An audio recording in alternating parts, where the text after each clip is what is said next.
Kebakaran ini terjadi di permukiman padat penduduk kawasan Karanganyar, Kecamatan Gandus, Palembang.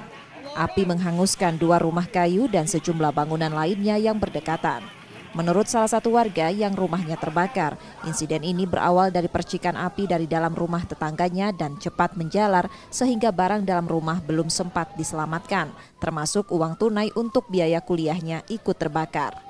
Hanya ijazah dan beberapa dokumen yang mampu diselamatkan. Belum diketahui pasti penyebab kebakaran, namun diduga akibat arus pendek listrik. Rumah tetangga. Dari rumah tetangga. Rumah ibu kena juga? Ini rumah. Habis sikok galonya? Habis, hanya isi rumah habis. Sempat nyelamati barang-barang aja? Cuma ijazah sama surat rumah. Berapa rumah? Kayaknya 4. Sama 4. itu dapur. Cuma yang habis rumah ini sama rumah itu. Yang sisanya dapur belakang.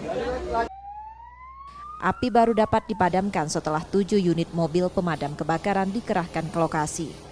Untuk pemadaman kita seperti biasa kita manual dengan mengerahkan unit-unit dan peralatan yang selang ini. Mungkin damkar yang turun ke lokasi ini kurang lebih 6 unit pemadam ditambah 1 unit mobil pool. Untuk sementara proses lagi pendinginan nih, kondisi aman, lagi pendinginan.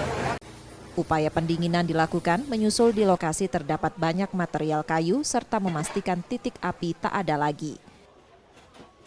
Reski Oktora, Muklas Diferensial, Kompas TV, Palembang, Sumatera Selatan.